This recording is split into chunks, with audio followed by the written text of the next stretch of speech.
So it's good that you're all together again. Once again, brothers and sisters, very happy to see you.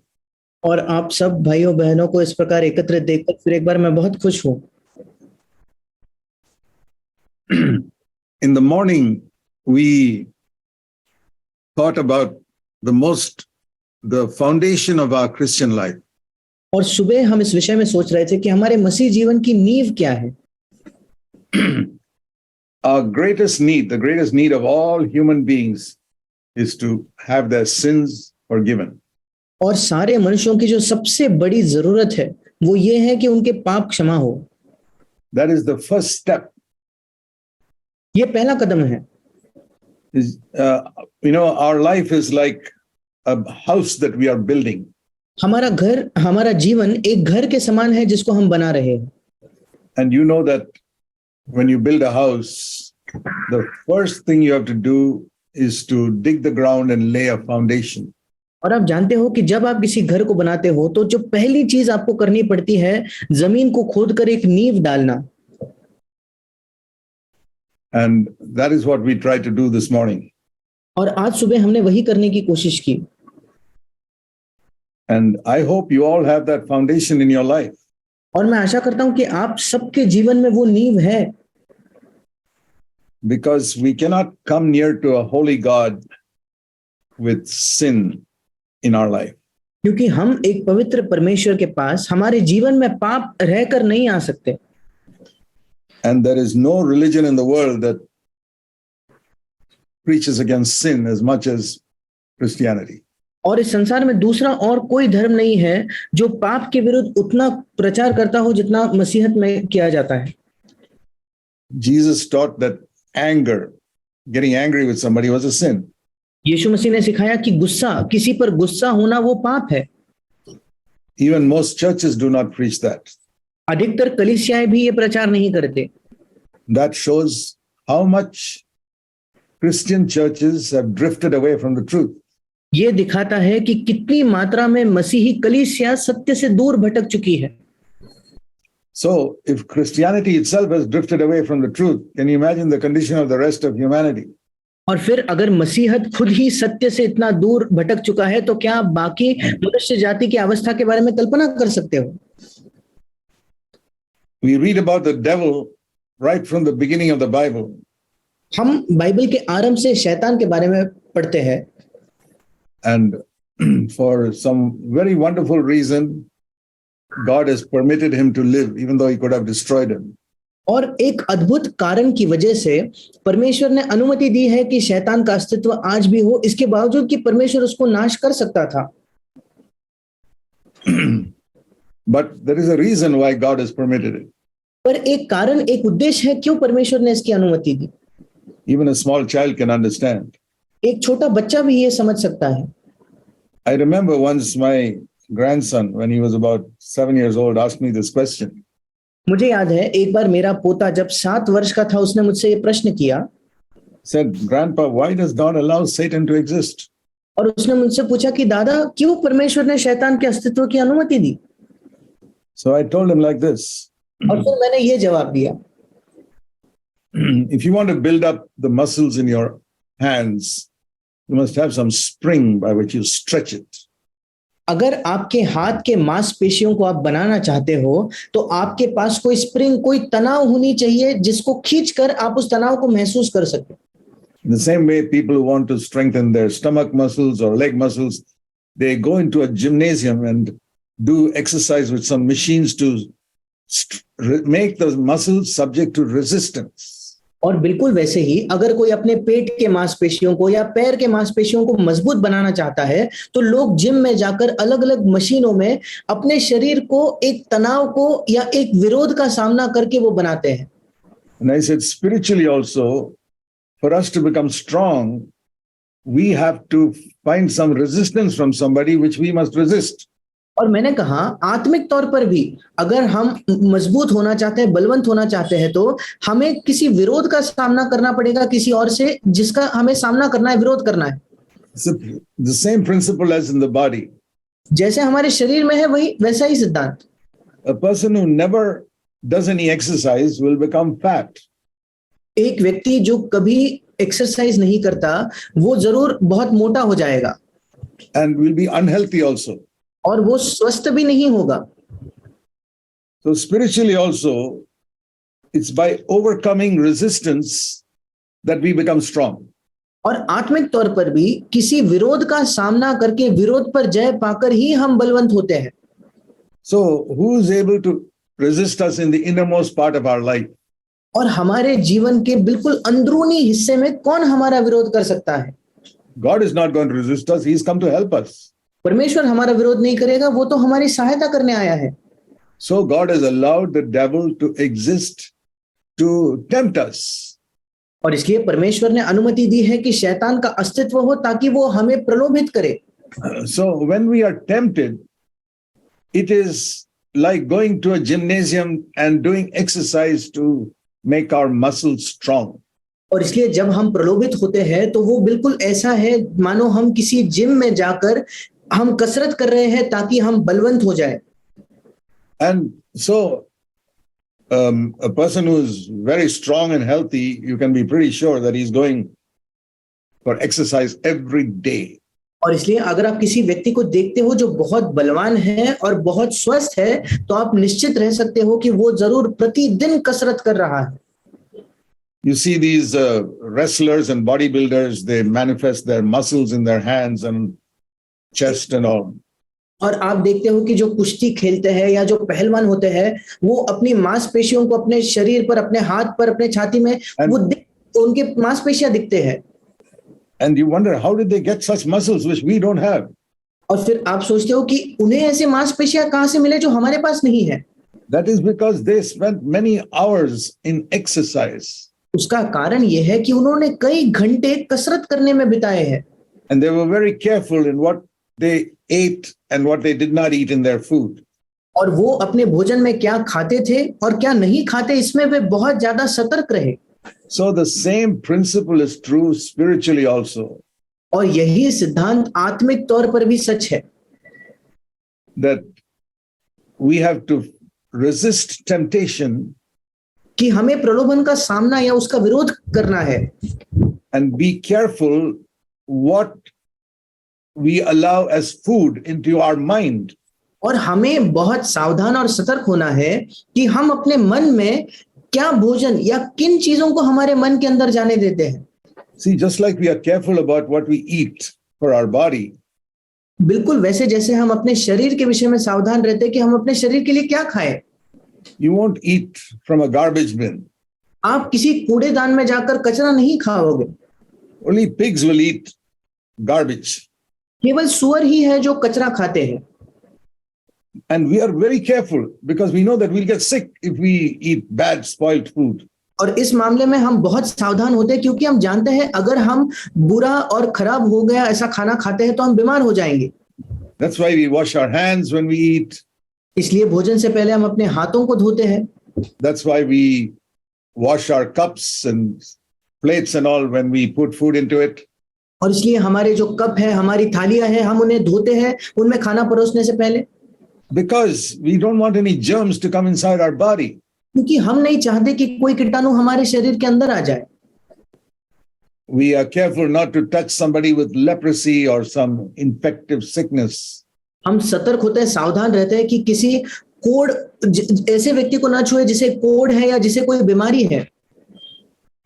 But most people, even Christians, are not careful what they allow into their mind. और अधिकतर लोग और इसमें मसीही लोग भी शामिल है वो इस विषय में सावधान नहीं रहते कि वो उनके मन में किन चीजों को जाने देते हैं. See, what we put into our body, God has made the body in such a way that it can resist so many germs and you may not always get sick, even if some germs go inside. और हम जो कुछ अपने शरीर में डालते हैं परमेश्वर ने हमारे शरीर को इस प्रकार से बनाया है कि इसके बावजूद कि कुछ जंतु हमारे शरीर में जाए हमारा शरीर उनका विरोध करके हम हर बार बीमार नहीं पड़ेंगे. But the mind is not like that.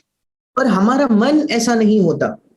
If you put something into your mind that is dirty, अगर आप अपने मन में ऐसा कुछ डालो जो गंदा है, there's nothing like in the body, in the mind, that resists it and throws it away. तो जैसे हमारे शरीर में उसकी विरोध करने की क्षमता होती है, वैसे हमारे मन में कोई क्षमता नहीं है जो उन गंदी चीजों का विरोध करके उसे बाहर फेंके। However careful you are, there'll be some germs and dirt that goes into your stomach. आप कितना भी सतर्क क्यों ना रहो, कोई ना कोई कीटाणु या गंदगी आपके मुंह में, आपके पेट में जाते ही है। Sometimes our hands may not be perfectly clean, कभी कभी हमारे हाथ पूर्ण तौर पर साफ नहीं होते, or we eat in a hotel and the plate may not be absolutely clean. या हम बाहर किसी होटल में खाते हैं और वो थाली साफ नहीं होगी पूरी तरीके से। But our body resists it, and the world is not full of sick people. पर हमारा शरीर उसका भी विरोध, उसका सामना करता है, और इसलिए ये संसार बीमार लोगों से नहीं भरा है। Because God has made the body in such a way that it rejects those germs. क्योंकि परमेश्वर ने हमारे शरीर को ऐसा बनाया है कि वो उन कीटाणुओं का विरोध करता है। But in the mind, it is not like that. पर हमारे मन में ऐसा नहीं है। In the mind, for example, if some bad thought comes into your mind, उदाहरण के तौर पर अगर आपके मन में कोई गंदा विचार आता है तो you have to resist it immediately. आपको तुरंत उसका विरोध करना है। For example, if you have a bad thought against somebody who does not like you, उदाहरण के तौर पर अगर कोई व्यक्ति जिसे आप पसंद नहीं करते, उसके विरुद्ध, उसके बारे में कोई बुरा विचार आपके आता है तो, or somebody who has done some harm to you or your family, you wish some evil for him. या कोई ऐसा व्यक्ति जिसने आपके और आपके परिवार के खिलाफ कुछ बुराई की है, आप चाहते हो कि उसके साथ बुरा हो। Or some relative of yours who has cheated you of money or something like that. या कोई आपका रिश्तेदार जिसने आपको पैसे के मामले में धोखा दिया, या ऐसा कोई व्यक्ति, You can have a little bad thought against that person. फिर उस व्यक्ति के खिलाफ थोड़ा सा बुरा विचार आपके मन में आ सकता है। You keep that bad thought in your mind, it is just the same as you're going to a garbage bin and eating something from the garbage bin.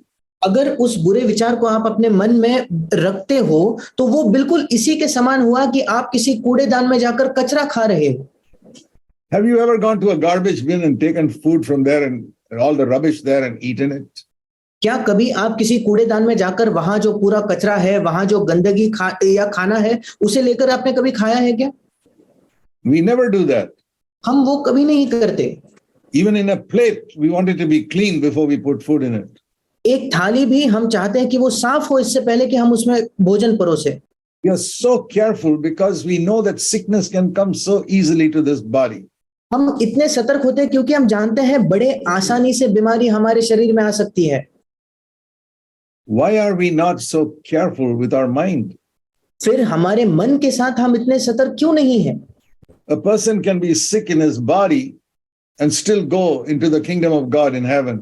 एक व्यक्ति अपने शरीर में बीमार होकर भी संभव है कि वो परमेश्वर के राज्य में प्रवेश करे। Because sickness is not such a serious thing. It is bad, but it's not so serious. क्योंकि बीमारी इतनी गंभीर बात नहीं है। बीमारी बुरी जरूर है पर वो गंभीर नहीं है। But the pollution of the mind can keep us outside heaven and outside the kingdom of God forever. पर हमारे मन का जो प्रदूषण है वो हमें स्वर्ग से और परमेश्वर के राज्य से हमेशा के लिए दूर और बाहर रख सकता है। What am I trying to say? That you have to be more careful about dirty and bad thoughts that come to your mind than about germs coming into your body.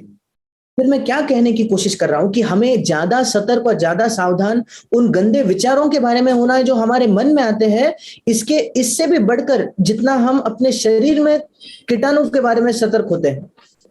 So how can I prove to you that sin is more serious than germs going into your body? फिर मैं आपके सामने ये कैसे साबित करूं कि पाप आपके शरीर में जाने वाले कीटाणुओं से भी ज्यादा गंभीर है। In ancient times, even 100-200 years ago, many people died of many sicknesses because there was no medicine. प्राचीन काल में यहाँ तक कि 200-300 वर्षों पहले भी कई लोगों की मृत्यु होती थी क्योंकि तब दवाइयां नहीं होती थी। About 120 years ago, there was a disease called smallpox in India. और लगभग 120 वर्षों पहले स्मॉल पॉक्स नाम की एक बीमारी थी भारत में भी।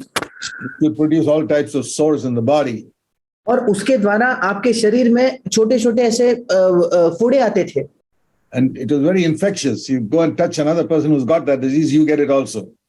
और उसके द्वारा वो बहुत आसानी से फैलता भी था। अगर आप किसी और को जाकर छुओ तो उसको भी वो संक्रमण हो जाता था। And there was no cure for it. Many of our ancestors, grandparents, and all died with that sickness. और उस समय उस बीमारी का कोई इलाज नहीं था। हमारे कई परदादा जो है उसी बीमारी की वजह से मर गए। But then now they discovered some treatment for that, and now nobody dies of smallpox. पर आज हमने उसका इलाज खोज लिया है और आज स्मॉल पॉक्स की वजह से कोई नहीं मरता। Now, when it comes to sin, it is much more serious than even a disease like smallpox. जब बात आती है पाप की तो किसी स्मॉल पॉक्स की बीमारी से भी वो बहुत ज्यादा गंभीर है।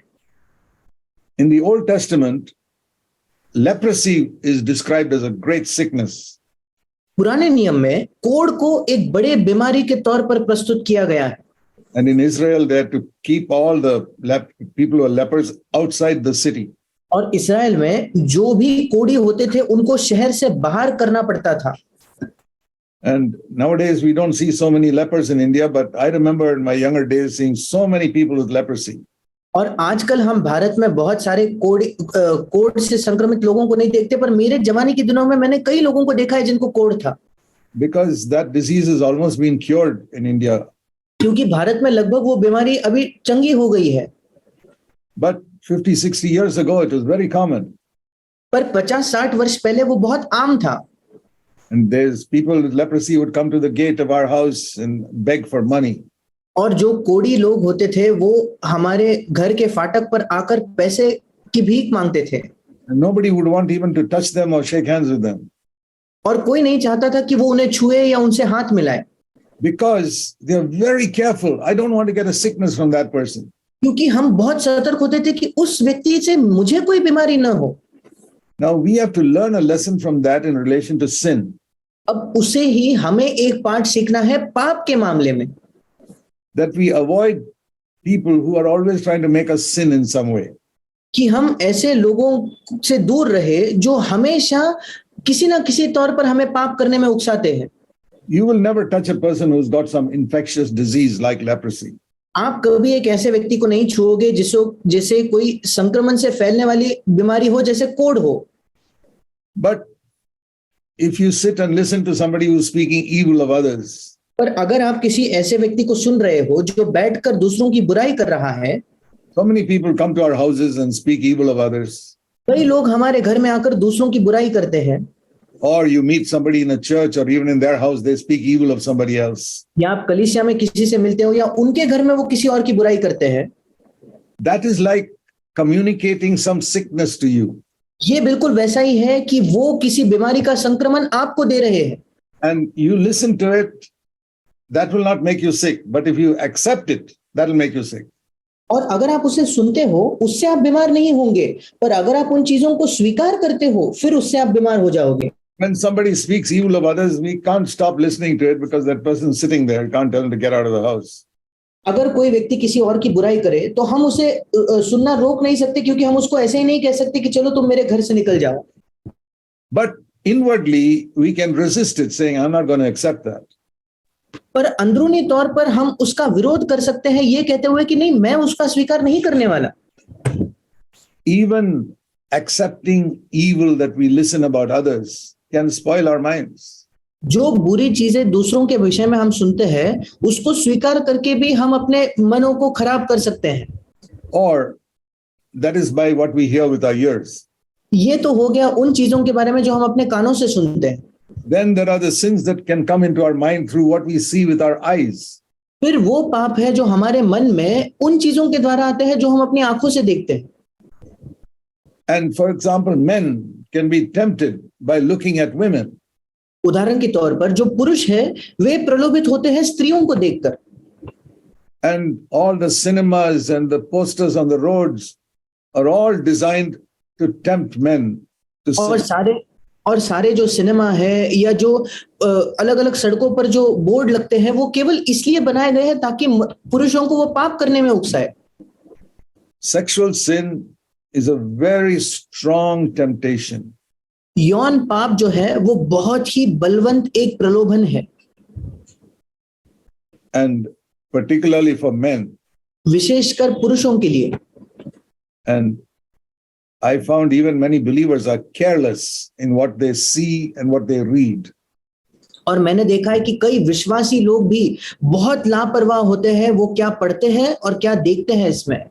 Almost every cinema produced in Bollywood or Hollywood is full of these type of sinful pictures. लगभग हर सिनेमा जो बनाया जाता है, बॉलीवुड हो हॉलीवुड हो, वो ऐसे पाप भरे चित्रों से ही भरा है। So it's no use reading the Bible and praying and all that if you're spoiling everything by watching all these filthy movies. और इसलिए कोई फायदा नहीं अगर आप प्रतिदिन बाइबल पढ़ते हो, प्रार्थना करते हो और उसके बाद अपने मन को खराब कर रहे हो, भ्रष्ट कर रहे हो इन गंदे फिल्मों को देखकर।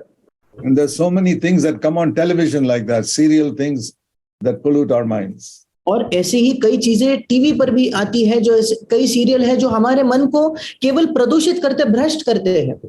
And there are people who will spend 1 hour watching that who don't spend even 5 minutes reading the Bible. और फिर ऐसे लोग हैं जो 1 घंटा बिताते हैं टीवी देखने में, जो 5 मिनट अपने बाइबल के साथ नहीं बिताते। What does that show? ये सब क्या दिखाता है? That Christianity is just something they put in one corner of their life. ये दिखाता है कि ये लोगों ने मसीहत को केवल कुछ अपने जीवन के एक कोने में रखने वाली चीज समझी है। But the main thing in their life are other things. तो उनके जीवन की मुख्य बात तो अन्य चीजें हैं। So you have to be very careful. Just like you're careful that you don't allow germs to get into your body, be careful that sin doesn't come into your mind.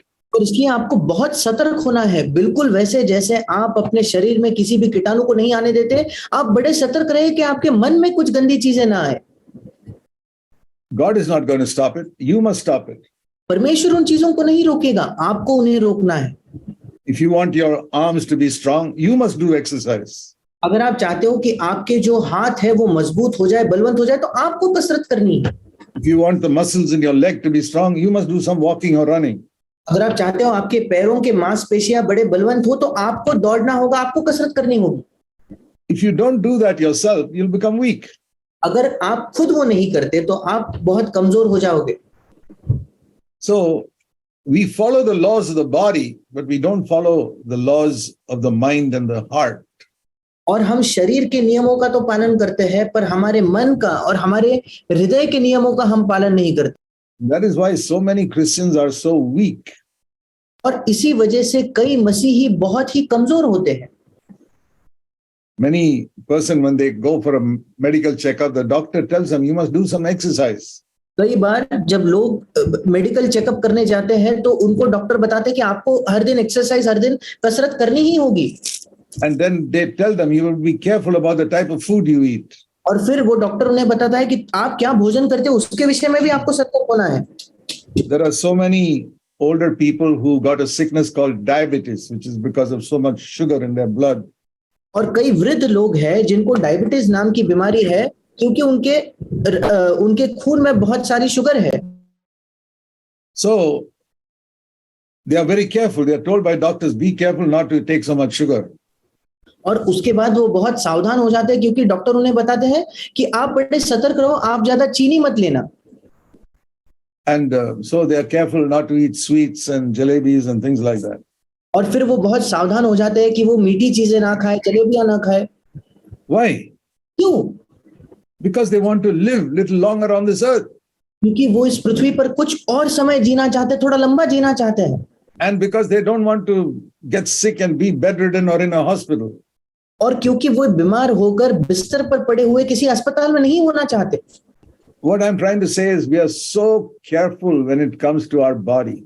मैं ये कहने की कोशिश कर रहा हूं कि जब बात आती है हमारे शरीर की, तो हम बहुत ज्यादा सावधान होते हैं। But we are not so careful when it concerns our heart. पर जब बात आती है हमारे हृदय की, तब हम इतने सावधान नहीं होते। Our mind and our heart is much more important than our body. हमारा मन और हमारा हृदय हमारे शरीर से बहुत ज्यादा महत्वपूर्ण है। That's one of the most important things that Christians must know. ये एक सबसे महत्वपूर्ण चीजें हैं जो मसीहों को जाननी है। So, like I told my grandson, God has allowed the devil to exist so that we can resist him. और जैसे मैंने अपने पोते से कहा, परमेश्वर ने अनुमति दी है शैतान के अस्तित्व की, ताकि हम उसका विरोध, उसका सामना कर सकें। Because thereby we become strong. क्योंकि उसके द्वारा हम खुद बलवंत बनते हैं। And the more we resist Satan, the stronger we become. और जितना ज्यादा हम शैतान का विरोध करते हैं उतने ही ज्यादा हम बलवंत बनते हैं। If you read the Old Testament, you'll find that the history of Israel is full of their fighting battles with their enemies. अगर आप पुराने नियम का इतिहास इसराइल का इतिहास पढ़कर देखो तो वो भरा हुआ है जब इसराइल के लोग अपने शत्रुओं से लड़ाइयां करते थे। All the Old Testament is full of Israel fighting with their enemies. पूरा पुराना नियम भरा हुआ है कैसे इसराइल अपने शत्रुओं से लड़ाई करता था। And when they kept their lives pure and asked God for help, they always defeated their enemies. और जब इसराइल अपने जीवन को शुद्ध रखकर परमेश्वर से सहायता मांगता था, हर समय इसराइल ने अपने शत्रुओं पर विजय पाया। But if they began to worship idols, then they would be destroyed by their enemies. पर अगर वे मूर्ति पूजा करने लग जाते थे, फिर उनके शत्रु उनका नाश करते थे। That you can read in the Old Testament many times. ये आप पुराने नियम में कई बार पढ़ सकते हो। Now all that is true for us today spiritually. अब वो सारी चीजें आज हमारे लिए सच है आत्मिक तौर पर। Why did God allow those enemies to fight Israel? He could have destroyed all those enemies. क्यों परमेश्वर ने अनुमति दी कि इतने सारे शत्रु इसराइल के साथ लड़े जब परमेश्वर खुद उनका नाश कर सकता था? He wanted Israel to be strong. वो चाहता था कि इसराइल मजबूत बने। That is why he allows you to be tempted every day. इसी वजह से परमेश्वर आपको भी प्रतिदिन प्रलोभित होने की अनुमति देता है। Tempted by people who come to tempt you in different ways. लोगों के द्वारा प्रलोभित होना जो अलग-अलग तरीके से आपको प्रलोभित करते हैं। Tempted by all the cinema posters that you see everywhere. और सारे सिनेमा के जो पोस्टर आप देखते हो हर जगह उससे प्रलोभन। And the dirty pictures that are available now on your phone and on the computer. और जो गंदी तस्वीरें आज आपके फोन पर और आपके कंप्यूटर पे उपलब्ध है। You have to go and look for them to find those things. They don't come automatically. ये सारी चीजें अपने आप से नहीं आती, आपको जाकर उन्हें ढूंढना पड़ता है। So when a person sees those dirty pictures, it is because he wants to see them. और इसलिए जब कोई व्यक्ति ऐसी अश्लील चीजों को देखता है तो वो इस कारणवश क्योंकि वो उन्हें देखना चाहता है। So the next time you are tempted to see some dirty picture on your phone or your laptop, computer. और अगले बार जब आप प्रलोभित होते हो कि आप कोई अश्लील या गंदा चित्र अपने फोन पर, अपने लैपटॉप पर, अपने कंप्यूटर पर देखना चाहते हो, picture yourself as going to the garbage bin and putting your hand inside all that rubbish there and eating it. तो आपके मन में इस चित्र को लाइए कि आप किसी कूड़ेदान में जाकर अपने हाथ को उस कचरे के बीचों बीच डालकर कुछ कचरा उठाकर खा रहे हैं। Even when you're tempted with some cinema poster on the road. तब भी जब आप सड़क के किसी सिनेमा पोस्टर के द्वारा प्रलोभित होते हो, that is a garbage bin. वो एक कूड़ादान है। And he's inviting you, come, take this picture and put it in your mind. और वो आपको न्योता देता है कि आओ इस चित्र को लो और अपने मन में डालो। That is like a garbage bin saying, come and eat all the rubbish inside here. ये बिल्कुल वैसा है जैसे कूड़ादान आपको बुलाता है कि आओ और मेरे अंदर का पूरा कचरा खा लो। What would you think of a person who eats from a garbage bin? आप उस व्यक्ति के बारे में क्या सोचोगे जो किसी कूड़ेदान से खाना खाता हो? Even the poor people will not eat that. गरीब लोग भी वो नहीं खाएंगे। So I've seen some very poor people from the slums looking inside garbage bins sometimes for some food. मैंने ये जरूर देखा है कि कुछ गरीब लोग जो झुग्गी झोपड़ियों में रहते हैं वो कूड़ादान में कुछ भोजन ढूंढ रहे हैं। Because some rich people throw away their food in the garbage bin. क्योंकि कुछ अमीर लोग अपने भोजन को ऐसे ही कचरे में डाल देते हैं। But even those poor children, they will sort out and see if there's some good food there in the garbage bin. और वो गरीब बच्चे भी वो पहले खाने को देखकर कुछ अच्छा है तो ही उसे अलग करते हैं और फिर खाते। They won't eat the rubbish there. वे वहां पड़ा कचरा नहीं खाते। Only pigs will eat all the rubbish in a garbage bin. केवल सुअर ही है जो किसी कूड़ेदान का हर कूड़ा हर कचरा खा लेते हैं। But when it comes to the things we read and allowed into our eyes, through our eyes, we can behave exactly like pigs. पर जब बात आती है उन चीजों के बारे में जो हम पढ़ते हैं या जिनको हम अपने मन में जाने की अनुमति देते हैं, फिर हम भी बिल्कुल सुअरों की तरह व्यवहार करते हैं। And then we wonder, why are we not growing spiritually? और फिर हम ये कल्पना करने लगते हैं कि मैं आत्मिक तौर पर उन्नति क्यों नहीं कर रहा। As I told you, to get physically strong, you have to do exercise with our body. जैसे मैंने कहा, अगर आप शारीरिक तौर पर बलवंत बनना चाहते हो तो आपके शरीर के साथ आपको कसरत करनी होगी। And spiritually, if you want to be strong, you have to resist these temptations to sin. और आत्मिक तौर पर भी अगर आप बलवंत होना चाहते हो तो पाप के जो प्रलोभन है उनका आपको सामना, उनका विरोध करना है। So be careful with whom you spend too much time in fellowship. और इसलिए बहुत ज्यादा सावधान और सतर्क रहे कि आप किसके साथ ज्यादा समय बिताते हो संगति में। If you find that somebody is always gossiping and speaking evil about others, अगर आप ये देखते हो कि कोई व्यक्ति हर बार दूसरों की बुराई कर रहा है, दूसरों की पीठ के पीछे निंदा कर रहा है, चुगली कर रहा है, try to stay away from such people, फिर कोशिश कीजिए कि ऐसे लोगों से आप दूर रहो, because they are bringing garbage to you and asking you to eat it. क्योंकि वे खुद आपके सामने कचरा लाकर आपसे विनती कर रहे हैं कि आप भी इस कचरे को खाइए। And what a foolish person you are if you eat all that garbage somebody gives you. और फिर क्या ही मूर्ख व्यक्ति आप हो अगर आप हर वो कचरा खा लेते हो जो लोग आपको देते हैं। So when somebody comes and speaks evil to you about somebody else, he's actually offering you some garbage to eat. और इसलिए जब कोई व्यक्ति आकर आपके सामने दूसरों की बुराई करता है तो वो आपके सामने कचरा प्रस्तुत कर रहा है खाने के लिए। So how shall we avoid that?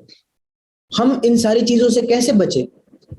You must be a little bold and say, well, we have also got many weaknesses, so let us not speak evil about other people.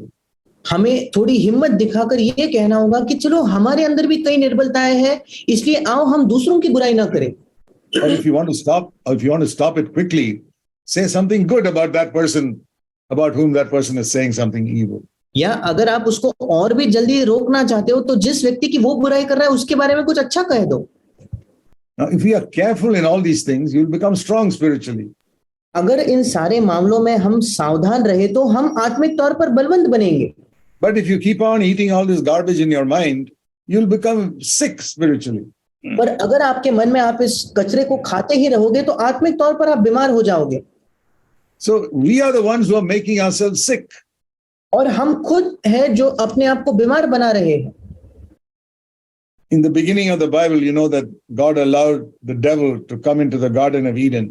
Bible के शुरुआत में आप जानते हो कि परमेश्वर ने शैतान को अनुमति दी कि वो अदन के बगीचे में आ जाए। Why would a loving father allow his child to be tempted by some evil person? एक प्रेमी पिता क्यों अपने बच्चे को एक दुष्ट व्यक्ति के द्वारा प्रलोभित किए जाने की अनुमति देगा? Right in the beginning of the Bible, we read, Bible के बिल्कुल शुरुआत में हम इसको पढ़ते हैं। as soon as God made Adam and Eve and sent them into that beautiful garden, जैसे ही परमेश्वर ने आदम और हवा को बनाया और उस सुंदर बगीचे में उन्हें भेजा, the first thing we read is that they were tempted. पहली चीज जो हम पढ़ते हैं कि वे प्रलोभित हुए। Not after they were living for even one day. ये नहीं कि उनका एक दिन जब वो जी चुके थे उसके बाद उनका प्रलोभन हुआ। They were created at the end of the sixth day. We read in Genesis chapter 1 and 2. हम उत्पत्ति उसके पहले 2 अध्याय में पढ़ते हैं कि छठे दिन के अंत में परमेश्वर ने उनका निर्माण किया। And on the seventh day, God made them spend the whole day with God in fellowship. और जो 7वां दिन था, परमेश्वर ने पूरा दिन उनको अपने साथ संगति में बिठाया। The next day, which is the 8th day, अगला दिन जो 8वां दिन था, that was their first day the second day as human beings. मनुष्य होने के नाते आदम और हवा का वो दूसरा दिन था। They were 2 days old. वे 2 ही दिन के थे। First day they spent with God. पहला दिन उन्होंने परमेश्वर के साथ बिताया। God was teaching them, you must begin your day by spending time with me.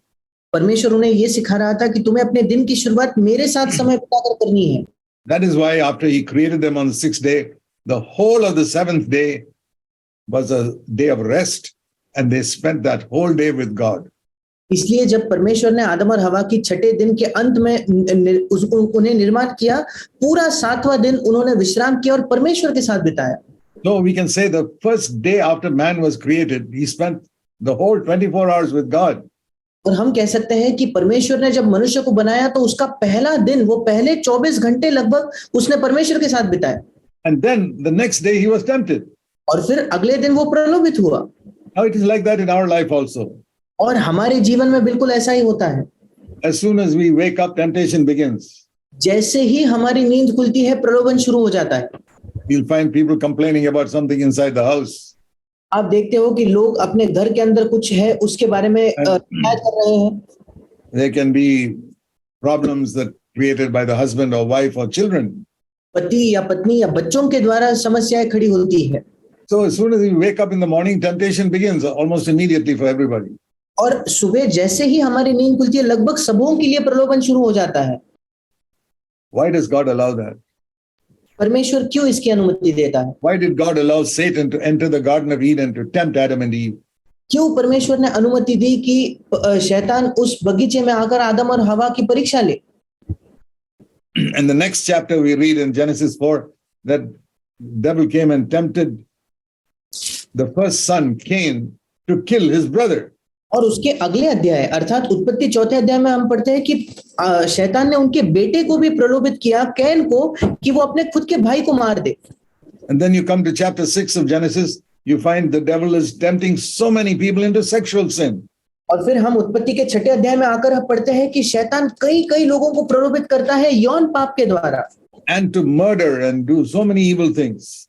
और कि वो एक दूसरे का खून करे और कई अन्य दुष्ट बातें करे। And then by the time you come to chapter 11, the whole world is, by the time you come to chapter 7 and 8, God has decided to destroy the whole world because of its sin. और जब आप उत्पत्ति के 7वें और 8वें अध्याय में आते हो तो परमेश्वर ने पूरे संसार का नाश कर दिया उनके पाप की वजह से। And he saves one family, Noah. और परमेश्वर केवल एक ही परिवार को, एक व्यक्ति को बचाता है, नूह। Because God wanted to show how much he is against sin. क्योंकि परमेश्वर ये दिखाना चाहता था कि वो कितना पाप के विरुद्ध है। He destroyed the whole world with a flood because of sin. उसने जल प्रलय के द्वारा पूरे संसार का नाश किया पाप की वजह से। He cursed Cain and sent him saying that there will be no blessing on your life. उसने कैन को श्रापित करके भेज दिया कि तेरे जीवन पे कोई आशीष नहीं होगा। See, these are the first messages in the Bible. ये बाइबल के बिल्कुल पहले संदेश है। What is it? ये क्या है? God hates sin and he will punish it wherever he finds it. परमेश्वर पाप से घृणा करता है, नफरत करता है, और जहां कहीं उसे पाप मिले वो उसे दंड देगा। He cursed Cain for killing his brother. Can को अपने भाई का हत्या करने के लिए परमेश्वर ने श्राप दिया। Today, Christians don't kill each other with daggers and guns. आज जो मसीही लोग हैं वो एक दूसरे को बंदूक लेके या कोई तलवार लेकर नहीं मार रहे। We kill them with our tongue. हम उनकी अपने जबान से हत्या करते हैं। When you speak evil about somebody, you are actually stabbing him. जब आप किसी व्यक्ति की बुराई करते हो तो आप उसके मानो एक तलवार उसके अंदर डाल रहे हो। So that is evil. और ये दुष्ट है। Would you think of taking a knife and going and stabbing somebody? क्या आप कभी सोचोगे कि खुद एक चाकू उठाकर किसी को जाकर आप मार दो? When he's not looking, going behind his back and stabbing him? जब वो देख भी नहीं रहा तो उसके पीठ के पीछे जाकर उसके पीठ में उस चाकू को आप मारो। But that is exactly what you do when you speak evil about somebody behind his back. पर आप बिल्कुल यही करते हो जब किसी व्यक्ति के पीठ के पीछे आप बुराई करते हो तो। So next time you speak evil about somebody behind their back, think that you're taking a knife and stabbing him. और सोचकर देखिए, अगले बार जब आप किसी व्यक्ति की बुराई करो तो आप उसके पीठ के पीछे एक छुरा लेकर भौंक रहे हो। You would not do that if Jesus was sitting there in your house. आप वो नहीं करते अगर यीशु मसीह आपके घर में बैठा होता तो। So we find the first chapters of the Bible are full of man doing so much evil and God destroying the whole world. और हम देखते हैं कि बाइबल के जो पहले के शुरुआती अध्याय हैं वो इससे भरे हुए हैं। मनुष्य कई प्रकार की बुराइयां करता है और परमेश्वर उस प्रकार का नाश करता है। And so God begins again with one family, Noah. और फिर परमेश्वर एक नई शुरुआत करता है एक परिवार के द्वारा, नूह के द्वारा। And immediately you see in chapter 11, again the whole world goes into sin. और तुरंत 11वें अध्याय में हम पढ़ते हैं कि पूरा संसार फिर एक बार पाप में जाता है। They rebelled against God and wanted to build a big tower. उन्होंने परमेश्वर के विरुद्ध जो है बलवा किया और वो एक बड़ी इमारत अपने लिए बनाना चाहते थे। So again, God punished them not by destroying them, but by making them all speak different languages so they could not speak to each other. और फिर एक बार परमेश्वर ने उन्हें दंड दिया, इस बार उनका नाश करके नहीं बल्कि गड़बड़ी डालकर कि वो अलग अलग भाषाएं बोलकर एक दूसरे को समझ ना पाए। You know, in the beginning, everybody spoke only one language. क्या आप जानते हो शुरुआत में सब लोग एक ही भाषा बोलते थे? The whole world. पूरा संसार। Why is it there are so many languages today? ऐसा क्यों कि आज इतनी सारी अलग अलग भाषाएं हैं? You read the reason for that in Genesis chapter 11 and verse 7. उसका कारण आप उत्पत्ति उसके 11वें अध्याय के 7वें वचन में पढ़ते हो। So that they don't join together to do evil. ताकि वो एक दूसरे के साथ मिलकर बुराई या दुष्टता न करे। God is always trying to prevent us from doing evil. परमेश्वर हमेशा यही कोशिश कर रहा है कि हमें दुष्टता करने से, बुराई करने से वो रोके। Because we don't realize how much those evil things destroy us. क्योंकि हमें इस बात का एहसास नहीं है कि वो दुष्ट चीजें किस मात्रा में हमें हानि पहुंचा रहे हैं। That is just like a father trying to teach his little child, don't go and take things from the garbage bin. बिल्कुल वैसे जैसे एक पिता अपने बेटे को सिखाएगा कि बेटा जाकर उस कचरे से कुछ न उठाना। Haven't you seen little babies going and putting mud into their mouth? क्या आपने छोटे बच्चों को नहीं देखा है कि वो जाकर मिट्टी को अपने मुंह में डाल देते हैं? Or they see some dirty thing lying on the ground and they'll pick it up and put it in their mouth. या जमीन पर पड़ी कोई भी गंदी वस्तु वो उठाकर अपने मुंह में डालते हैं। What do you do as a father or mother when you see that? फिर आप जो माता या पिता हो, आप ये देखकर क्या करते हो? You immediately take them away from there, and then as they grow up, you tell them you must not eat such things. आप तुरंत वो चीज उनके मुंह से निकाल देते हो और जैसे वो बड़े होते हैं फिर आप उन्हें समझाते हो कि ये चीजें मत खाओ। But a little baby doesn't know that. और एक छोटा बच्चा ये सब नहीं जानता। But when we are grown up, we know we don't pick up rubbish from the ground and eat it. और जब हम बड़े हो जाते हैं तो हम जान जाते हैं कि हम जमीन पर पड़ा हुआ कचरा उठाकर नहीं खाते। But when it comes to sin, even though we are grown up, we don't realize that is worse than eating rubbish. पर जब बात आती है पाप की, इसके बावजूद कि हम बड़े हो चुके हैं, हमें ये एहसास नहीं होता कि वो कचरा खाने से भी ज्यादा गंभीर और बुरा है। We can sin with our actions. हम अपने कामों के द्वारा पाप कर सकते हैं। No, that is things like slapping other people and stealing from other people. जैसे हम किसी को थप्पड़ मार सकते हैं या दूसरों से चोरी कर सकते हैं। We may not do such bad things. शायद हम ऐसी बुरी चीजें नहीं करते।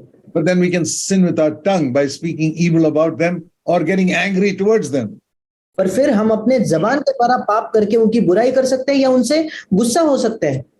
And then we can also sin in our thoughts with all types of dirty, sinful thoughts in our mind.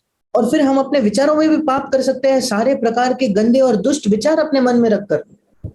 And if you want to know how bad, how seriously God takes sin, और अगर आप जानना चाहते हो कि परमेश्वर कितनी गंभीरता से पाप को देखता है, you see the judgments in the Old Testament. तो पुराने नियम में जो उसके न्याय थे उनको अब देखें। He destroyed the whole world with a flood. उसने जल प्रलय के द्वारा पूरा संसार नाश कर दिया। What a judgment that was. क्या ही बड़ा न्याय था वो। What does that show? ये क्या दिखाता है? God hates sin. परमेश्वर पाप से घृणा करता है। When he made people speak different languages so they couldn't understand each other. जब परमेश्वर ने मनुष्यों को अलग अलग भाषाएं दे दी ताकि वो एक दूसरे को समझ ना सके। Genesis 11, what does that teach? उत्पत्ति 11 वो क्या सिखाता है? That God hates sin. कि परमेश्वर पाप से घृणा करता है। And God hates it when you don't trust him. और परमेश्वर इस बात से नफरत करता है जब आप उस पर भरोसा नहीं करते। For example, we read that God told the Israelites, go in and possess the land of Canaan. उदाहरण के तौर पर हम पढ़ते हैं कि परमेश्वर ने इस्राएल को कहा कि जाकर उस कनान देश पर काबू कर लो। You read that in the book of Numbers. आप गिनती की पुस्तक में उसे पढ़ते हो। Chapter 13 and 14. उसके 13 और 14 अध्याय में। But Israel did not go into the land. और इस्राएल उस देश में नहीं गया। Because they did not trust God. क्योंकि उन्होंने परमेश्वर पर भरोसा नहीं किया। They thought, oh, these enemies are so strong, we will not be able to conquer them. उन्होंने सोचा कि अरे ये शत्रु इतने बलवंत है कि हम उन पर विजय नहीं प्राप्त कर पाएंगे। And God said, because of your unbelief, you will not go into the land. और परमेश्वर ने कहा तुम्हारे अविश्वास की वजह से तुम इस देश में प्रवेश नहीं करोगे।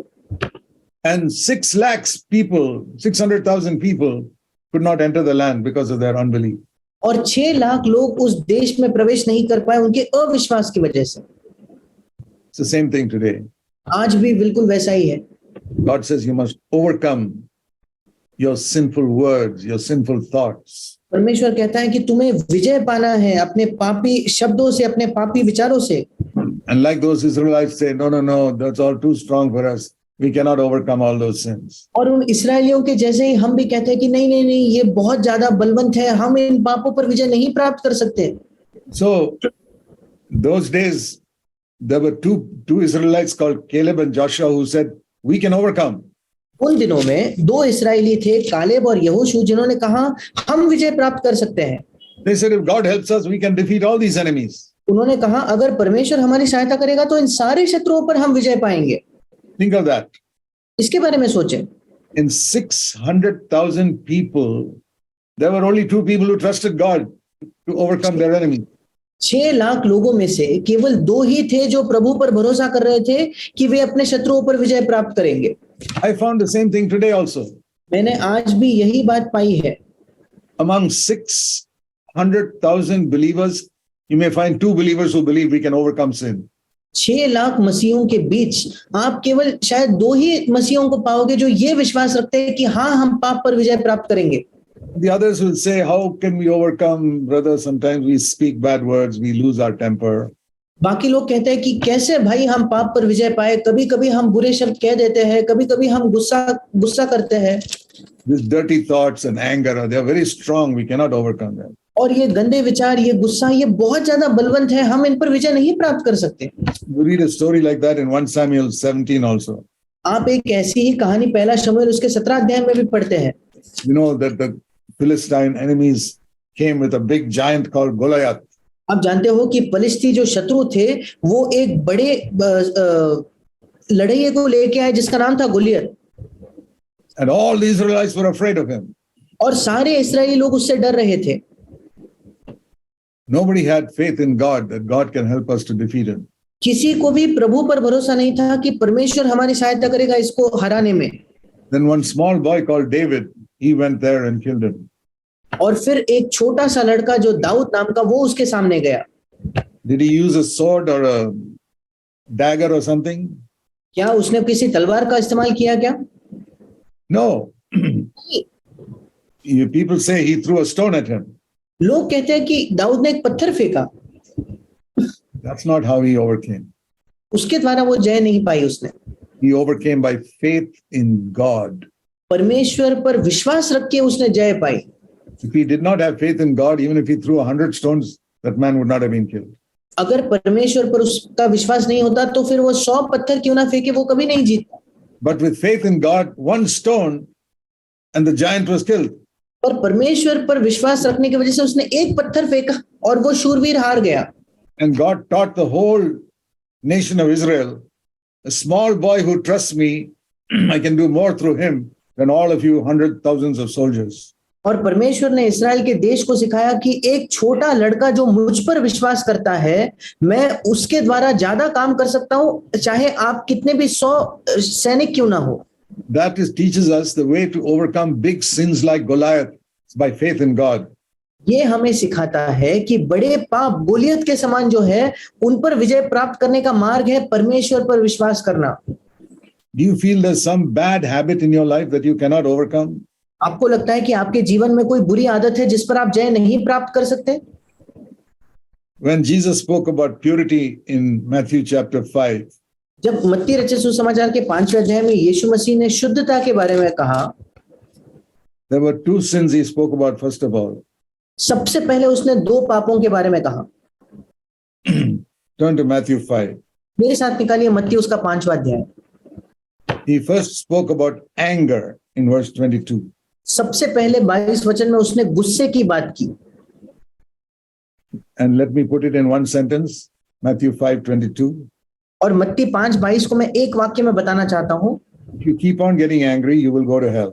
अगर आप गुस्सा करते ही रहो तो आप नरक में जाओगे। Not if you just get angry once or twice. वो ये नहीं कह रहा कि 1 या 2 बार अगर आप गुस्सा करो तो। But if you keep on getting angry, you will end up in hell. पर अगर आप निरंतर गुस्सा होते रहे तो आप नरक में जरूर जाओगे। How many of you have read that carefully in Matthew 5:22? आप में से कितने लोगों ने उसे ध्यान से पढ़ा है मत्ती 5:22 में? Do you believe the words of Jesus there? क्या वहां लिखे यीशु के शब्दों पर आप विश्वास करते हो? For many years, even as a Christian, I did not take it seriously. कई वर्षों तक एक मसीही होने के बावजूद मैंने उसे गंभीरता से नहीं लिया, But after I began to take it seriously, I could overcome it. पर जब मैं उसे गंभीरता से लेने लगा तब मैं उस पर विजय प्राप्त करने लगा। Don't take anger as a very light thing. गुस्से को कोई छोटी चीज या उसे हल्के में ना ले। It is like swallowing poison. वो किसी जहर को निगलने जैसा है। When a husband and wife get angry with each other, जब पति पत्नी एक दूसरे से गुस्सा होते हैं, they are eating poison. वे जहर खा रहे हैं। One person eats poison and the other person says, okay, then I'll also eat poison. एक व्यक्ति खुद जहर खाता है और फिर दूसरा व्यक्ति कहता है अच्छा चलो मैं भी जहर खाऊंगा। What a foolish thing. ये क्या ही मूर्ख बात है। If your husband is eating poison, why should you eat poison? अगर आपका पति जहर खा रहा है तो आपको क्यों जहर खाना है? If your wife is eating poison, why should you eat poison? अगर आपकी पत्नी जहर खा रही है तो आप क्यों जहर खा रहे हो? What I mean is, if your partner is getting angry, why should you get angry? मेरा मतलब ये है अगर आपका जीवन साथी गुस्सा हो रहा है तो आप क्यों गुस्सा कर रहे हो? That is the first thing the Lord spoke about in Matthew 5. मत्ती 5 में ये पहली बात है जो प्रभु ने कही। The second thing the Lord spoke about is Matthew 5 and verse 28 दूसरी बात जो प्रभु ने कही वो है मत्ती 5 उसका 28 and 29. 28 और 29। There he said, if you lust with your mind, sexually lust after a woman, you go to hell. वहां प्रभु ने कहा अगर आप अपने मन में लालसा करो तो या वासना करो किसी स्त्री के बारे में अपने मन में तो आप नरक में जाओगे।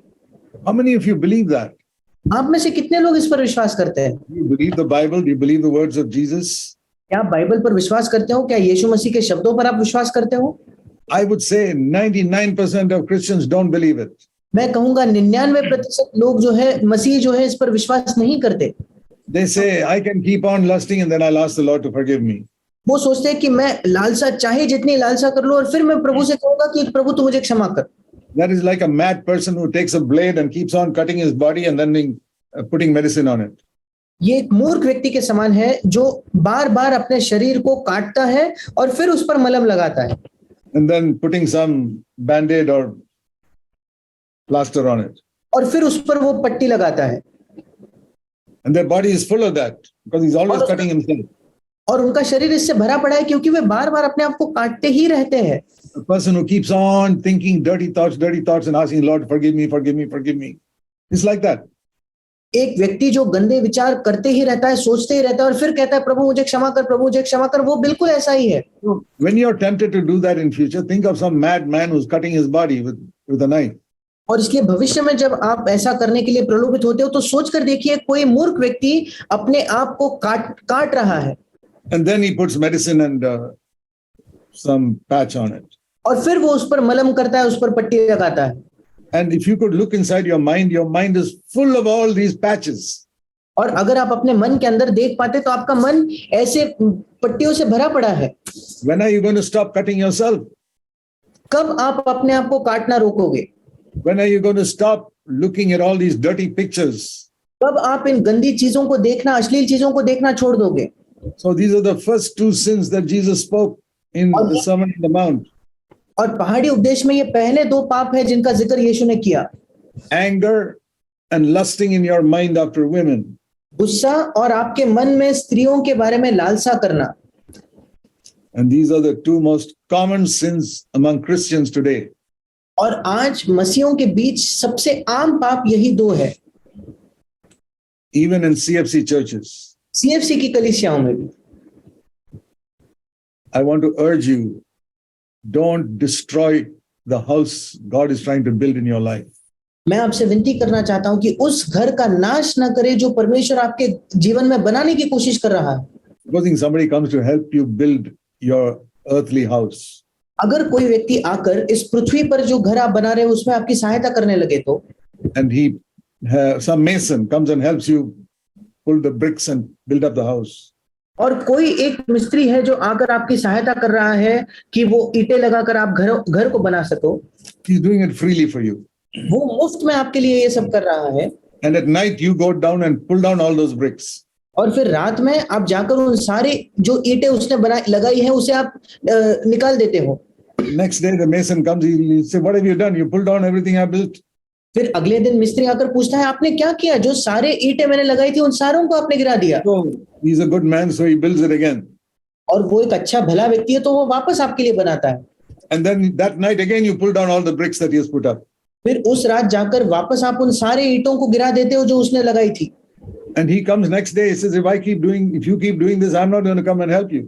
और अगले दिन वो मिस्त्री आकर देखकर कहता है, अगर तुम यही करना जारी रखो तो मैं आकर तुम्हारी सहायता नहीं करने वाला बनाने में घर। What a kind mason he'll be if in spite of your doing that every night, he still comes and helps you the next day. क्या ही भला मिस्त्री वो होगा जो हर रात आपके ऐसे बर्ताव के बावजूद अगले दिन आकर आपकी सहायता करता है। That is how much God loves you. उतना ज्यादा परमेश्वर आपसे प्रेम करता है। Even though he forgives your sin, इसके बावजूद कि वो आपके पापों को क्षमा करता है, next day you go and commit the same sin again. अगले दिन जाकर आप उसी पाप को वापस करते हो। And that's like pulling down the bricks. ये बिल्कुल ऐसा है जैसे आप उन ईंटों को नीचे गिरा रहे हो। The next day the Lord comes and says, "Okay, I forgive you and I'll build your house again." फिर अगले दिन प्रभु आकर कहता है, ठीक है मैं तुम्हें क्षमा करता हूं, मैं फिर एक बार तुम्हारे घर को बनाऊंगा। Which earthly mason will keep on coming and helping you like that if you're pulling down the bricks every night? इस पृथ्वी का कौन सा मिस्त्री होगा जो प्रतिदिन आकर आपकी सहायता करेगा घर बनाने में, अगर आप हर रात को इन ईंटों को गिरा। There you see how patient God has been with you and me. वहां आप देखते हो कि परमेश्वर आपके साथ और मेरे साथ कितना धीरजवंत रहा है। I'm not saying I'm different from you, मैं ये नहीं कह रहा कि मैं आपसे अलग हूं, but I can say this. पर मैं ये कह सकता हूं, I have stopped pulling down the bricks that God is building in my body, in my life. जो परमेश्वर मेरे जीवन में ईंटें बनाता है उसे गिराना मैंने बंद कर दिया है। In my younger days, I was foolish. मेरे जवानी के दिनों में मैं मूर्ख था। God would build something up and I would tear it down. परमेश्वर कुछ मेरे अंदर बनाता था, मैं उसे तुरंत गिरा देता था। Till a time came when I said, "Lord, I'm fed up with my defeated sinful life. जब तक कि एक समय आया जहां मैंने कहा, प्रभु मैं थक चुका हूं, हार गया हूं इस हारे हुए जीवन से। I want to stop sinning. मैं पाप करना रोकना चाहता हूं। I want to control my tongue and I want to control my thoughts. मैं अपने जबान पर काबू रखना चाहता हूं और मैं अपने विचारों पर काबू रखना चाहता हूं। I never want to get angry with anybody and I never want to think any dirty thoughts." मैं कभी किसी से गुस्सा नहीं होना चाहता, मैं कभी कोई गंदे विचार नहीं करना चाहता। I request you, please ask God to help you in these two areas. मैं आपसे विनती करता हूं कि आप परमेश्वर से मांगे कि इन दो क्षेत्रों में वो आपकी सहायता करे। You will not overcome in one day. आप एक दिन में विजय नहीं प्राप्त करोगे। It's like a person who's full of some sickness. The doctor says, "I can heal you, but you will not be healed in one day." ये एक व्यक्ति के समान है जो उसे बहुत सारी बीमारियां हैं और फिर डॉक्टर कहता है तुम चंगे हो सकते हो पर एक दिन में नहीं। But if you take my medicine, I guarantee in a few months or years, you'll be completely healed. पर वो डॉक्टर कहता है अगर मैंने दी हुई दवाई तुम लेते हो तो मैं तुम्हें वायदा देता हूं कि कुछ महीनों में या कुछ वर्षों में तुम पूरे चंगे हो जाओगे। That doctor is treating you freely. और वो डॉक्टर मुफ्त में आपका इलाज कर रहा है। What a kind doctor he is. क्या ही भला डॉक्टर है वो। That is how God has been towards you and me. परमेश्वर आपके और मेरे प्रति ऐसा ही रहा है। So look at sin like sickness. और इसलिए पाप को बीमारी के तौर पर देखें। Sin in your words.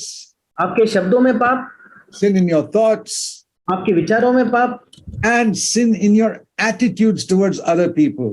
और दूसरे लोगों के प्रति जो आपका रवैया है उसमें पाप। If somebody is evil towards you, why should you be evil towards them? अगर कोई और व्यक्ति आपके सामने बुराई कर रहा है तो आपको क्यों उसके प्रति बुराई करनी है? That's like little children. Somebody throws mud on his shirt and he takes some mud and throws it on that person's shirt. ये बिल्कुल छोटे बच्चों के समान है। किसी और बच्चे ने उस पर मिट्टी फेंकी तो ये भी मिट्टी उठाकर उस पर फेंकता है। Have you done like that? Somebody speaks evil against you, you speak some bad words to that person also. क्या आपने ऐसा किया है कि कोई व्यक्ति आपकी बुराई करता है तो आप भी जाकर उसके विषय में कुछ बुरा कहते हो? Next time you're tempted to do that, think of little children throwing mud at each other. अगले बार जब आप प्रलोभित होते हो किसी और की बुराई करने में तो सोचकर देखिए कि छोटे बच्चे एक दूसरे पर मिट्टी फेंकते हैं। When you husbands and wives are arguing with each other and getting angry with each other, जब पति पत्नी आपकी बहस होती है और एक दूसरे से आप गुस्सा होते हो, Think of yourself as little children throwing mud at each other. सोचकर देखिए कि आप छोटे बच्चों के समान हो जो एक दूसरे पर मिट्टी फेंक रहे हो। If you see your own children throwing mud at each other, what will you tell them? अगर आप अपने खुद के बच्चों को देखो जो एक दूसरे पर मिट्टी फेंक रहे हैं तो आप उनसे क्या कहोगे? Stop it and come inside and have a bath. आप कहोगे कि बंद करो ये सब, अंदर आकर नहा लो। That's God also tells you the same thing. परमेश्वर भी आपसे ऐसा ही कहता है। You're not little children, you're grown-up people. When are you going to stop throwing mud at each other? आप छोटे बच्चे नहीं हो, आप बड़े हो चुके हो, कब एक दूसरे पर मिट्टी उछालना बंद करोगे? Cleanse yourself. अपने आप को शुद्ध करो। And if you want to see how serious sin is, और अगर आप देखना चाहते हो कि पाप कितना गंभीर है, look at the cross of Calvary. Kalvari के उस क्रूस को देखिए, Meditate on that. उस पर मनन कीजिए। God is my witness that I have spent many, many years meditating on the suffering of Jesus on the cross. परमेश्वर मेरा गवाह है कि मैंने कई कई वर्ष बिताए हैं कि यीशु मसीह ने उस क्रूस पर क्या पीड़ा सही, उसमें मनन करने पर। And that is what changed my attitude towards sin. और उसी ने पाप के प्रति मेरे रवैये को बदल दिया। So I will conclude with one story, और एक कहानी से मैं अंत करना चाहूंगा। true story एक सच्ची कहानी about my own life. मेरे अपने जीवन के विषय में। One day, as I was reading the Bible, I prayed to the Lord. एक दिन जब मैं बाइबल पढ़ रहा था, मैंने प्रभु से प्रार्थना की। Lord, I read that in the Garden of Gethsemane, you prayed, if possible, please take this cup from me.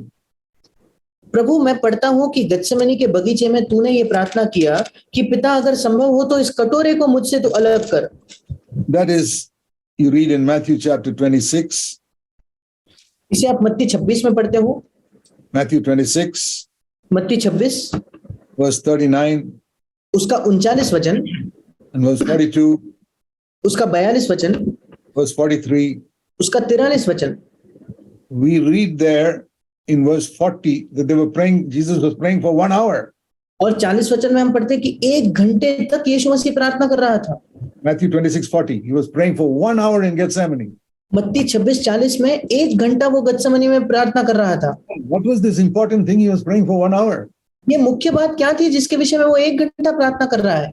Father, please take away this cup from me.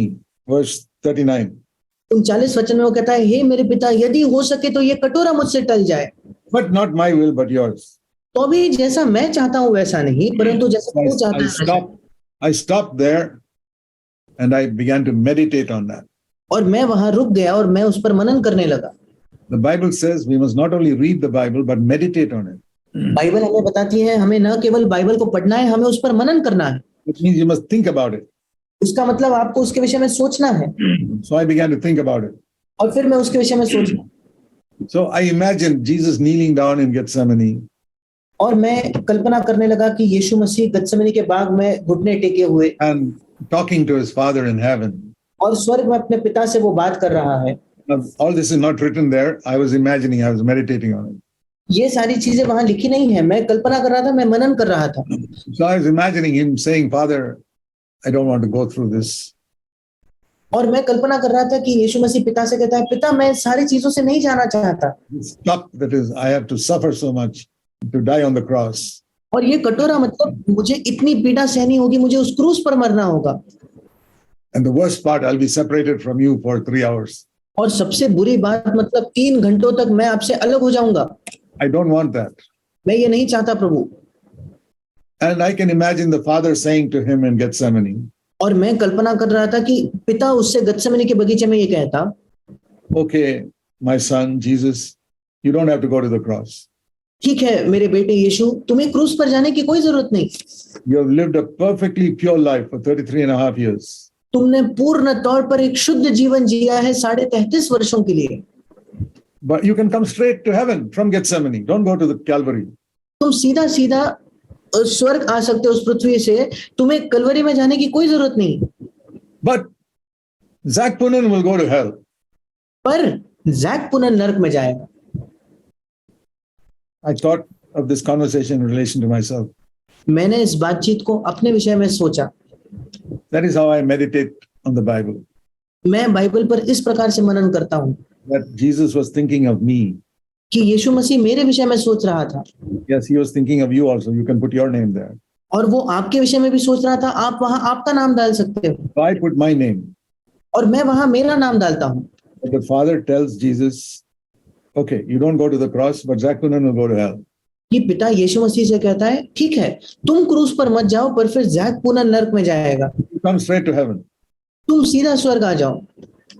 And what does Jesus say? और फिर यीशु क्या कहता है? He says, Zachariah will go to hell, यीशु कहता then I'll go to the cross. यीशु कहता है, क्या Jack पुनः नरक जाएगा? ठीक है पिता, मैं क्रूस पर जाऊंगा, So that Zachariah does not go to hell. ताकि जैक पुनः नरक में नहीं जाए। When I thought about that, जब मैंने उसके विषय में सोचा, I wept and I wept and I wept before God. मैं रोया रोया और प्रभु के सामने में रोया। I said, Lord, I never knew that you loved me so much. मैंने कहा, प्रभु, मैं कभी नहीं जानता था कि तूने मुझसे इतना प्रेम किया। Now I understand how serious sin is. अब मैं देख पाता हूं कि पाप कितना गंभीर है। I said, Lord, I never want to sin, even in the smallest way in my life. मैंने कहा, प्रभु, मैं अपने जीवन में सबसे छोटे से छोटे चीज में भी पाप नहीं करना चाहता। I don't have the strength to overcome. मेरे अंदर सामर्थ नहीं है प्रभु विजय पाने की, Fill me with your Holy Spirit, just like the apostles had on the day of Pentecost. पर मुझे तेरे पवित्र आत्मा से भर दे, जैसे उन प्रेरितों को तूने पेंतिकोस्त के दिन भरा। I tried for many years to overcome sin without the power of the Holy Spirit.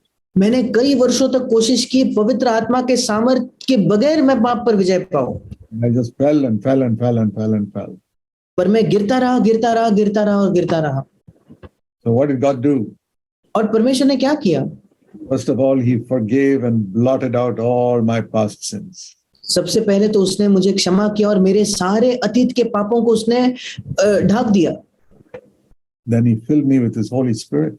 उसने मेरे अतीत के पापों को मिटा दिया और फिर अपने पवित्र आत्मा से मुझे भरा, Just like he did for those early Christians. बिल्कुल जैसे उसने उन पहले के मसीहों के साथ किया था। And then my life began to change. और फिर मेरा जीवन बदलने लगा। I did not suddenly become like a full-grown man. मैं अचानक एक बड़ा हो गया ऐसा मनुष्य जैसा नहीं था। It was like a little baby being born. मैं एक छोटे बालक के समान था जिसका अभी अभी जन्म हुआ है। But I grew up and grew up and grew up and became stronger day by day. और मैं बड़ा हुआ और दिन प्रतिदिन मैं बलवंत होता गया। And these sins like anger and dirty thoughts and all, God began to give me the power to overcome, which I could not overcome before. और ये गुस्सा, गंदे विचार, ये सारे जो पाप है, इन पर जय पाने की सामर्थ मुझे मिलती गई जो मेरे पास पहले नहीं थी।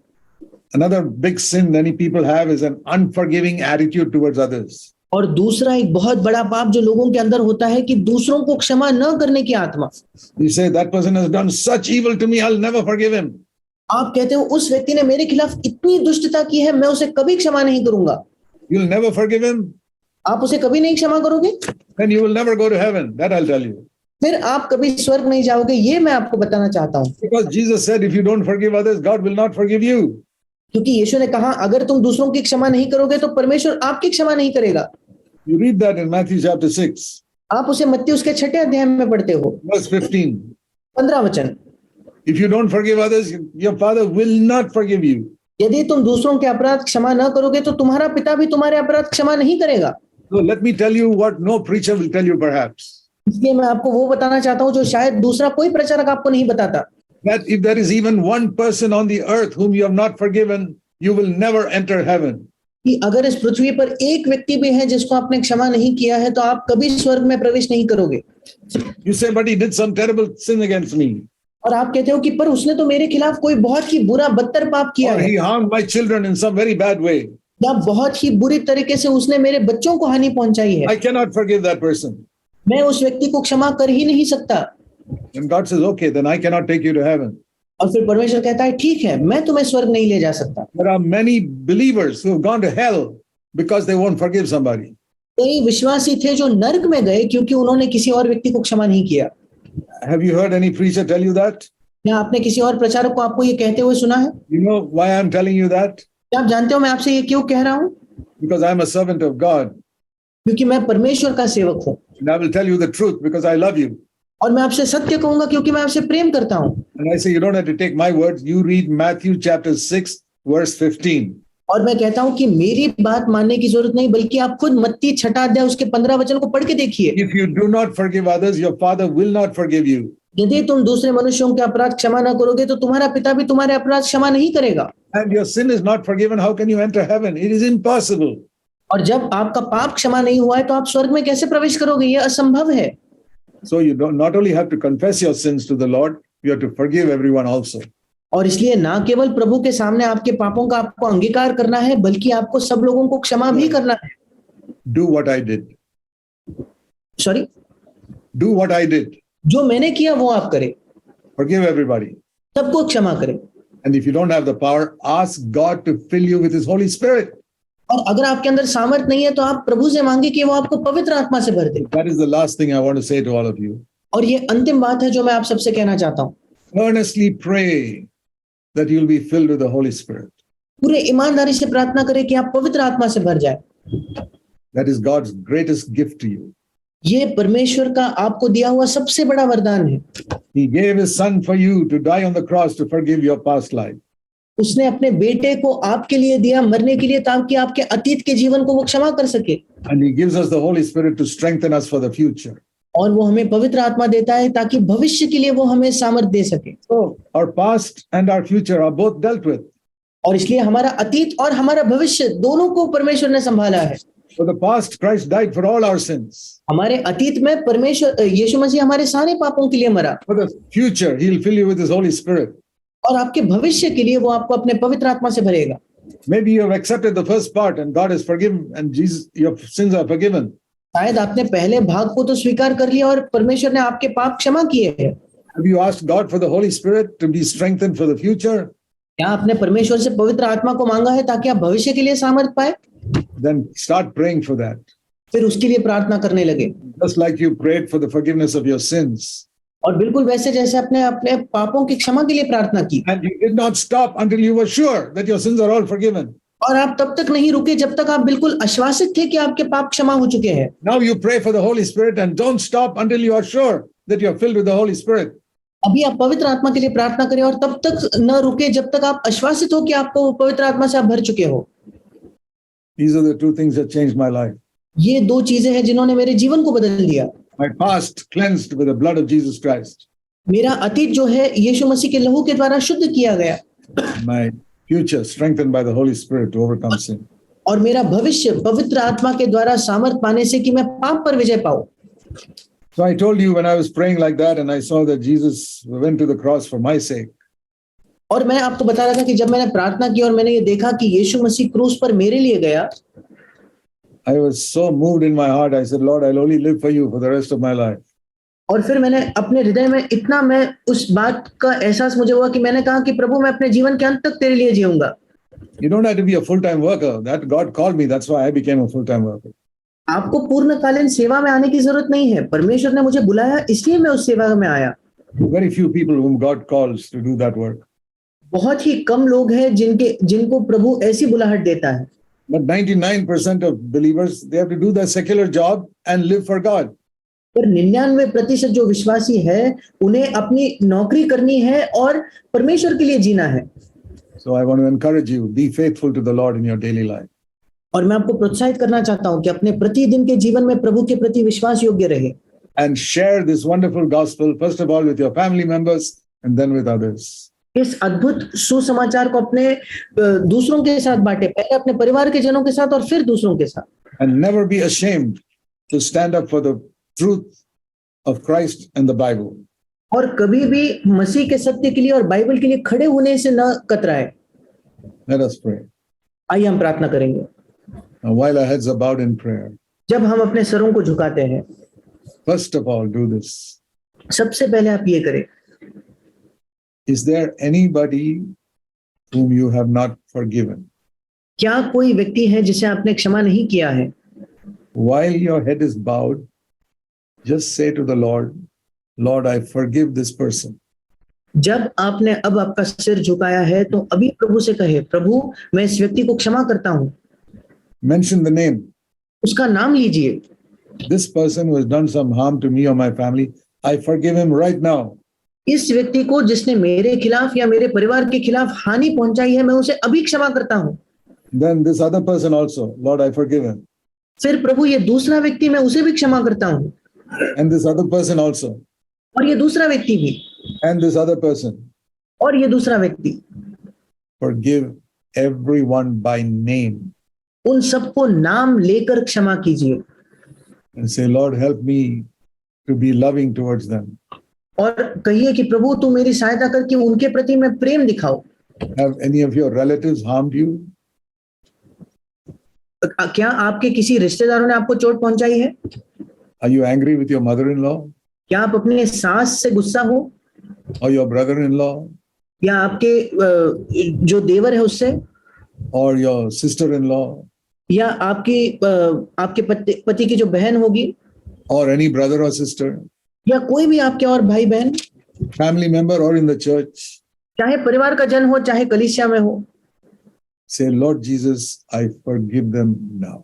और कहिए कि प्रभु यीशु मैं अभी उन्हें क्षमा करता हूं। Those which I cannot remember also, I forgive everyone who has done me any harm. और प्रभु उन लोगों को भी जिन्हें मैं अभी याद नहीं कर पाता, मैं उन सबको क्षमा करता हूं जिन्होंने मुझे हानि पहुंचाई है। I want to forgive them just like you have forgiven me.